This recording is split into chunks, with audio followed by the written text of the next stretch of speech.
السلام علیکم پیارے دوستو، ایک دفعہ کا ذکر ہے کہ حضرت موسیٰ علیہ السلام کو اللہ تعالیٰ نے حکم دیا کہ سمندر کی طرف جاؤ، وہاں 3 کشتیاں ڈوبنے والی ہیں۔ حضرت موسیٰ علیہ السلام فوری حکم الہی کی تعمیل کرتے ہوئے سمندر کی جانب چل پڑے۔ ساحل پرسکون تھا۔ بہت دور سے ایک کشتی آتی ہوئی دکھائی دی جو آہستہ آہستہ ساحل کی طرف بڑھ رہی تھی۔ ابھی وہ کنارے سے کچھ ہی فاصلے پر تھی کہ حضرت موسیٰ علیہ السلام نے آواز دی کہ اے کشتی والو، اللہ کا حکم آنے والا ہے، ہوشیار رہنا۔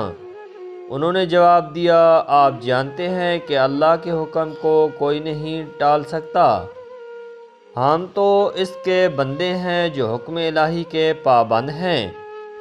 کشتی والے ابھی یہ بات کہہ ہی رہے تھے کہ اچانک ایک موج اٹھی اور کشتی ڈوبنے لگی۔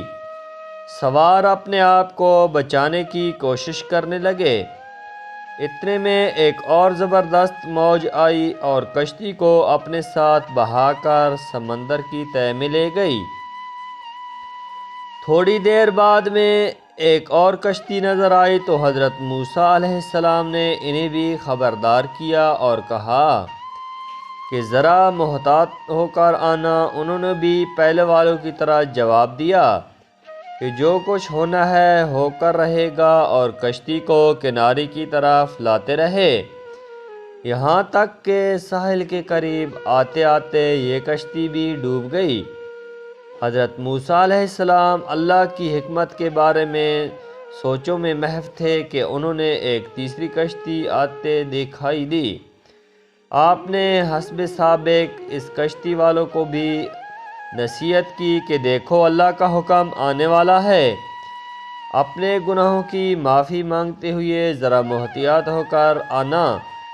جواب میں کہا، اے اللہ کے نبی، جس طرح آپ سچے ہیں اس طرح اللہ کا حکم بھی اٹل ہے، اسے کوئی نہیں بدل سکتا۔ لیکن اللہ کی رحمت بھی تو ہے، ہم اس کی رحمت سے کیوں مایوس ہوں؟ لہٰذا ہم اللہ کی رحمت پر بھروسہ کر کے آ رہے ہیں، اور وہ اپنی رحمت کے صدقے میں ہمیں ضرور امن و سلامتی کے ساتھ کنارے پر پہنچا دے گا۔ کشتی والوں کا یہ جواب سن کر حضرت موسیٰ علیہ السلام خاموش ہو گئے۔ جب کشتی بحفاظت کنارے آ لگی تو اللہ کے پیغمبر سوچنے لگے کہ اللہ نے 3 کشتیاں ڈوبنے کا فرمایا تھا، 2 تو ڈوب گئیں لیکن تیسری سلامتی کے ساتھ کنارے آ لگی ہے، یہ کیسے بچ گئی؟ ارشاد باری تعالیٰ ہوا، اے موسیٰ علیہ السلام، آپ نے سنا نہیں کہ تیسری کشتی والوں نے کیا کہا؟ انہوں نے میرے حکم کو تسلیم کیا تھا، میری رحمت کو آواز دی تھی، اور اس پر پورا توکل اور بھروسہ بھی کیا تھا، تو اس لیے یہ کشتی میرے رحمت کے طفیل بچ گئی۔ کیونکہ جو بھی میری رحمت کا طلبگار ہوتا ہے مجھ سے نا امید نہیں کرتا۔